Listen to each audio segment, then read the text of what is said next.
When we fast from before sunrise to sunset for an entire month, and there is no food or water, period, and no intimacy as well. So you would abstain from intimacy with your spouse as well in that time. No food or water, no bread, no nothing. You don't eat or drink, even if you live in Texas, where you get these long, hot days in the summer. And of course, Islam is on a lunar calendar, so it moves every year, about 10 days earlier. During that time, you restrict the intake to the body so that you can focus on the intake of the soul. So instead of being focused on consumption, constant consumption, you are consuming words of remembrance, words of prayer. You're to be hyper conscious of not doing anything that would spiritually validate your fast, just as you would physically. So just like you won't eat or drink, you certainly won't engage in sin. Though you shouldn't engage in sins throughout the year, but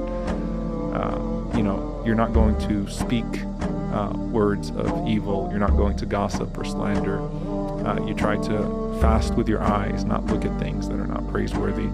So you try to engage in a wholesome act of disciplining yourself with a consciousness of God, but then channel that into engaging the soul instead, exercising the soul instead.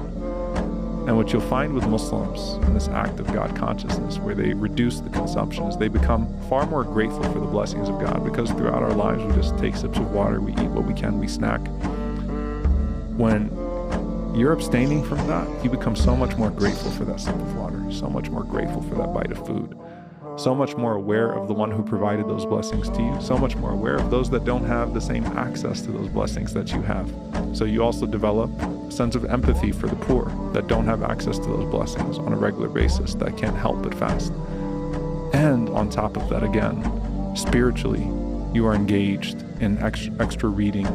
At that time, people are listening to more lectures. People are engaged in extra acts of devotion, extra acts of charity. Muslims are most charitable in the month of Ramadan. So you just feel great. And